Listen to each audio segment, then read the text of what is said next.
Chapter 9, Lord of the Flies, A View to a Death.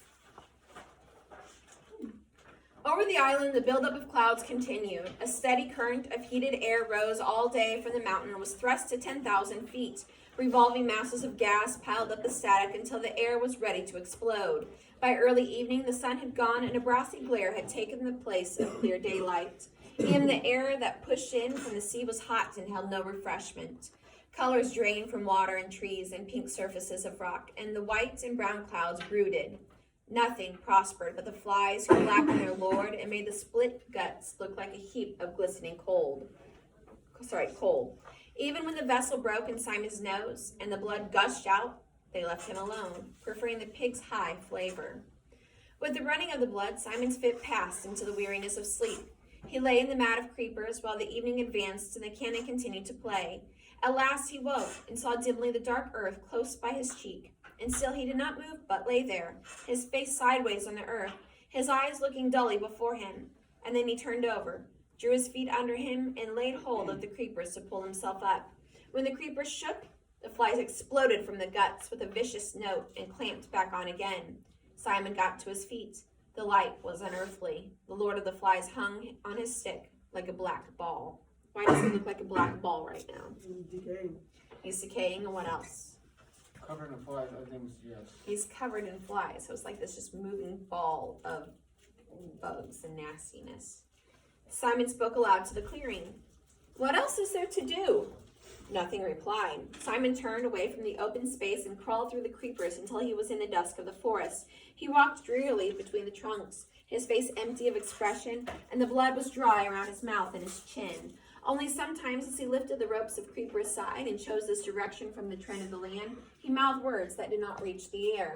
Presently, the creepers festooned the trees less frequently, and there was a scatter of pearly light from the sky down through the trees. This was the backbone of the island, the slightly higher land that lay beneath the mountain where the forest was no longer deep jungle. Here there were wide spaces interspersed with thickets and huge trees, and the trend of the ground led him up as the forest opened. He pushed on, staggering sometimes with his weariness, but never stopping. The usual brightness was gone from his eyes, and he walked with a sort of glum determination like an old man. A buffet of wind made him stagger, and he saw that he was out in the open, on rock, under a brassy sky. Is he in rough shape right now? Extremely rough shape. Like you can hear them describing his body, and he's kind of just walking around talking to no one really in general. He's just mouthing words. He has blood dripping from his face at this point in time. He found his legs were weak and his tongue gave him pain all the time.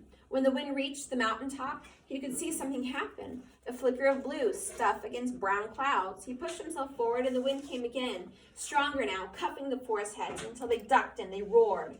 Simon saw a hummed thing suddenly sit up on top and looked down at him. He hid his face and toiled on. The flies had found that figure too. The lifelike movement would scare them off for a moment, so they made a dark cloud around the head. And then as the blue material of the parachute collapsed, the corpulent figure would bow forward, sighing, and the flies would settle once more. Simon felt his knees smack the rock. Ugh, does that line not bother you? He felt his knees smack the rock. Can you envision that pain? Yeah. He crawled forward, and soon he understood. The tangle of lines showed him the mechanics of this parody. He examined the white nasal bones, the teeth, the colors of corruption. He saw how pitilessly the layers of rubber and canvas held together the poor body that should be rotting away. And then the wind blew again, and the figure lifted, bowed, and breathed foully at him. Simon knelt on all fours and was sick to his stomach until it was empty. And then he took the lines in his hands. He freed them from the rocks and the figure from the wind's indignity. At last he turned away and looked down at the beaches. The fire by the platform appeared to be out, or at least making no smoke. Further along the beach, beyond the little river and near a great slab of rock, a thin trickle of smoke was climbing into the sky. Simon, forgetful of the fly, shaded his eyes with both hands and peered at the smoke. Even at this distance, it was possible to see that most of the boys, perhaps all of the boys, were there. So they had shifted camp then, away from the beast. As Simon thought this, he turned to the poor broken thing that sat sinking by his side. The beast was harmless and horrible, and the news must reach the others as soon as possible. He started down the mountain, and his legs gave beneath him. Even with great care, the best he could do was a stagger. So he recognizes there is no fear in this thing, right? It looks horrible. It's this nasty heap of flesh and bone at this point in time. It's being held together simply because he was wearing some sort of jumpsuit, but it holds no danger. And what does Simon know he has to do? Tell everyone. He has to tell them, okay? Now remember the physical shape that Simon is in at this point in time. Is he in any shape to crawl down a mountain by himself? No. Not at all, but he's going to do it. He knows that he has to tell them. There's no fear in this. Bathing, said Ralph. That's about the only thing there is to do. Piggy was inspecting the looming sky through his glasses. I don't like those clouds. Remember how it rained just after we landed? It's going to rain again.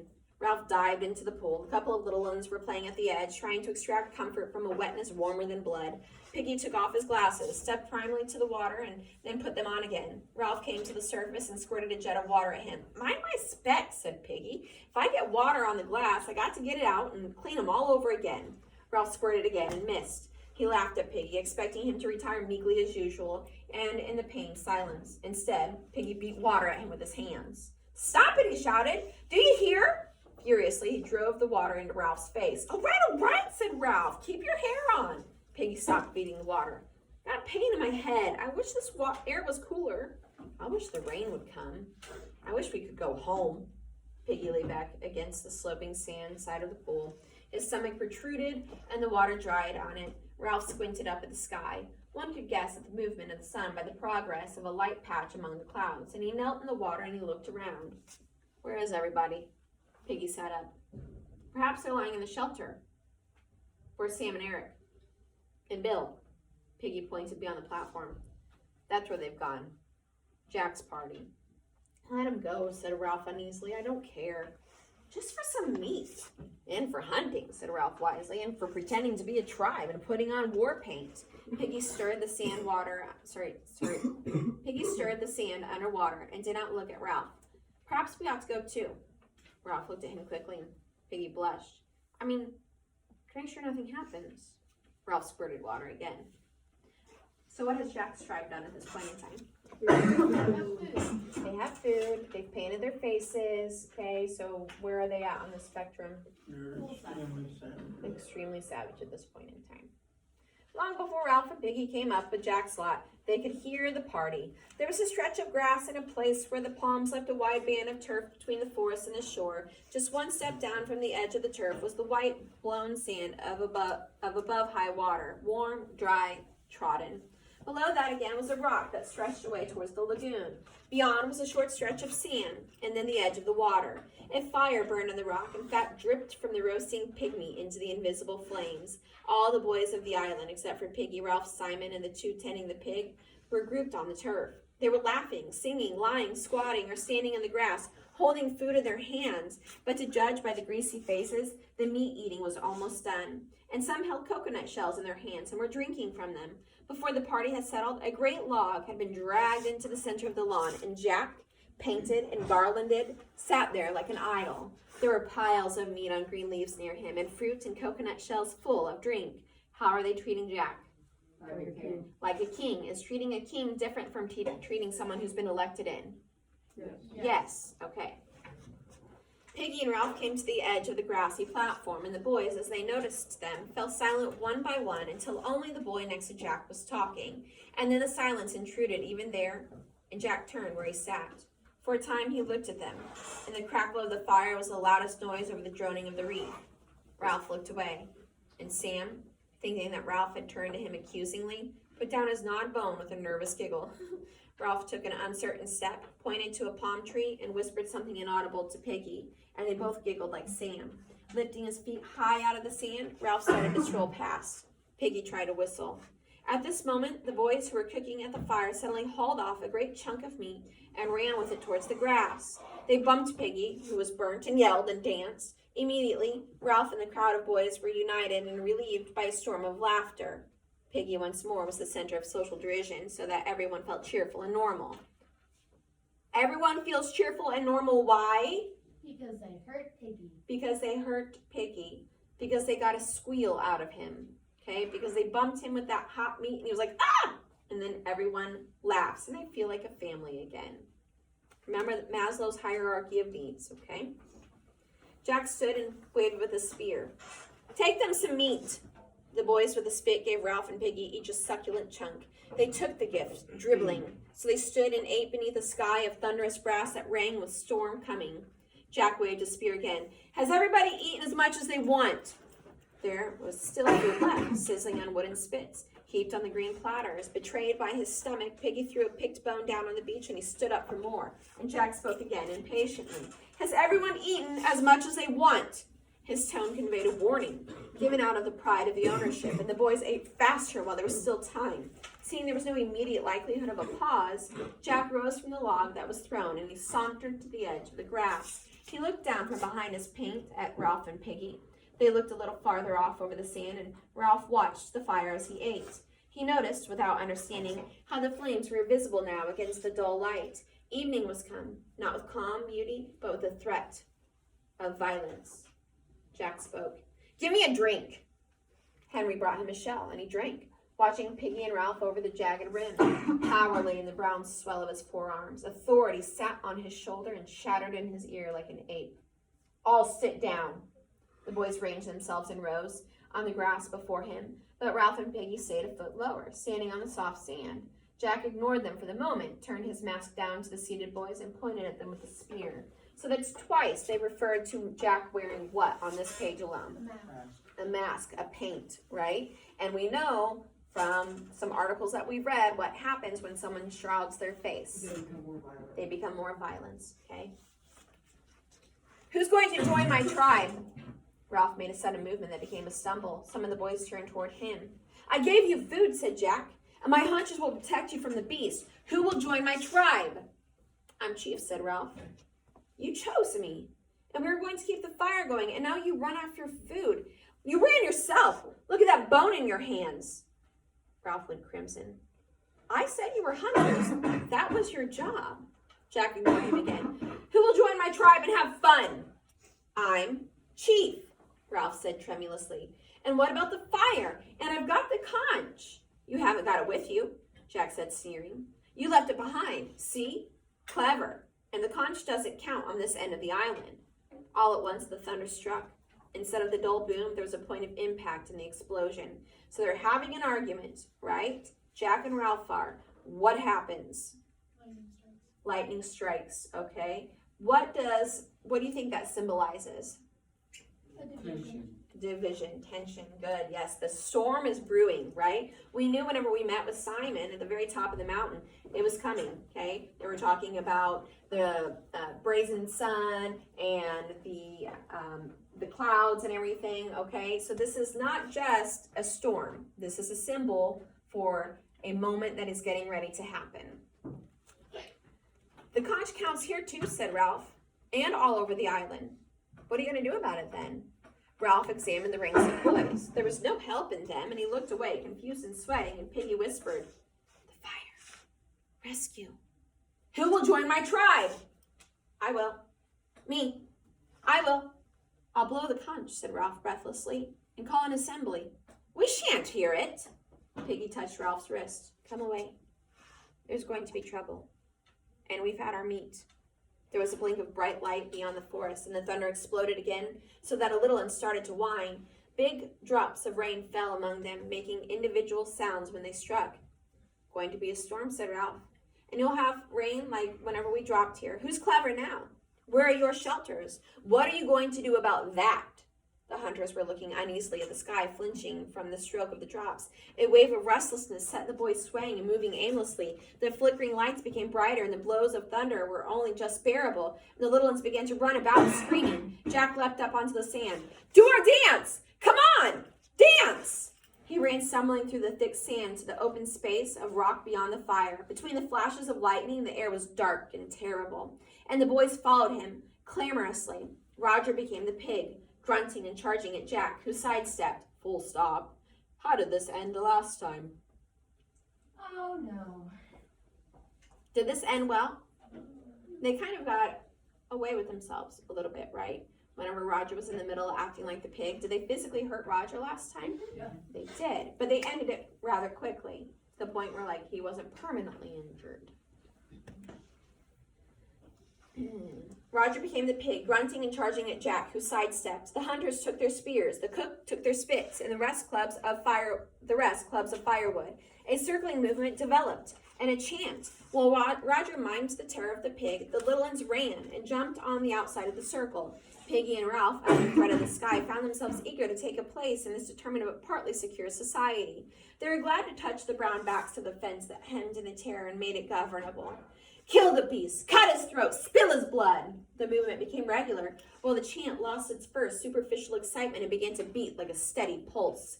Roger ceased to be a pig and became a hunter, so that the center of the ring yawned emptily. Some of the little ones started a ring of their own, and the complementary circles went round and round as though repetition would achieve safety itself. There was the throb and stamp of a single organism. The dark sky was shattered by a blue-white scar. An instant later, the noise was on them like the blow of a gigantic whip. The chant rose, a tone in agony. Kill the beast, cut his throat, spill his blood. Now out of the terror rose another desire, thick, urgent, and blind. Kill the beast, cut his throat, spill his blood. Again, the blue-white scar jagged above them, and the sulphurous explosion beat down. The little ones screamed and bluttered about, fleeing from the edge of the forest, and one of them broke the ring of the big ones in terror. Him! Him! The circle became a horseshoe. A thing was crawling out of the forest. It came darkly, uncertainly. The shrill screaming that rose before the beast was like a pain. The beast stumbled into the horseshoe. Kill the beast! Cut his throat! Spill his blood! The blue-white scar was constant. The noise unendurable. Simon was crying out something about a dead man on a hill. Kill the beast! Cut his throat! Spill his blood! Do him in! The sticks fell, and the mouth of the new circle crunched and screamed. The beast was on its knees in the center, its arms folded over its face. It was crying out against the abominable noise, something about a body on the hill. The beast struggled forward, broke the ring, and fell over the steep edge of the rock to the sand by the water. At once the crowd surged after it, poured down the rock, leapt onto the beast, screamed, struck, bit, tore. There were no words and no movements but the tearing of teeth and claws. And then the clouds opened and let down the rain like a waterfall. The water bounded from the mountaintop, tore leaves and branches from the trees, poured like a cold shower over the struggling heap on the sand, and presently the heap broke up, and figures staggered away. Only the beast lay still a few yards from the sea. Even in the rain, they could see how small a beast it was. And already its blood was staining the sand. Now a great wind blew the rain sideways, cascading the water from the forest trees. On the mountaintop, the parachute filled and moved. The figure slid, rose to its feet, spun, swayed down through a vastness of wet air, and trod with ungainly feet to the tops of the high trees. Falling, still falling, it sank toward the beach, and the boys rushed screaming into the darkness. The parachute took the figure forward, furrowing the lagoon, and bumped it over the reef and out to sea. Toward midnight, the rain ceased, and the clouds drifted away, so that the sky was scattered once more with the incredible lamps of stars. And then the breeze died too, and there was no noise save the drip and trickle of water that ran out of clefts and spilled down leaf by leaf to the brown earth of the island. The air was cool, moist, and clear. And presently, even the sound of the water was still. The beast lay huddled on the pale beach, and the sand spread inch by inch. The edge of the lagoon became a streak of phosphorescence, which advanced minutely as the great wave of the tide flowed. The clear water mirrored the clear sky and the angular bright constellations. The line of phosphorescence bulged about the sand grains and little pebbles and held them each with a dimple of tension, and then suddenly accepted them with an inaudible syllable and moved on. You know what phosphorescence is? It's natural light, like lightning bugs. Okay, so these are these tiny little creatures in the ocean that make their own light. Along the shoreward edge of the shallows, the advancing clearness was full of strange, moonbeam-bodied creatures with fiery eyes. Here and there, a larger pebble clung to its own air and was covered with a coat of pearls. The tide swelled in over the rain-pitted sands and smoothed everything with a layer of silver. Now it touched first the stains that seeped from the broken body, and creatures made a moving patch of light as they gathered at the edge. The water rose farther and dressed Simon's coarse hair with brightness. The line of his cheek silvered, and the turn of his shoulder came sculptured marble. The strange attendant creatures, with their fiery eyes and trailing vapors, busied themselves around his head. The body lifted a fraction of an inch from the sand, and a bubble of air escaped from the mouth with a wet plop, and then it turned gently in the water. Somewhere over the darkened curve of the world, the sun and moon were pulling, and the film of water on the earth planet was held, bulging slightly on one side while the solid core turned. The great wave of the tide moved farther along the island, and the water lifted, softly, surrounded by a fringe of inquisitive bright creatures, itself a silver shape beneath the steadfast constellation. Simon's dead body moved out towards the open sea. Where are we at?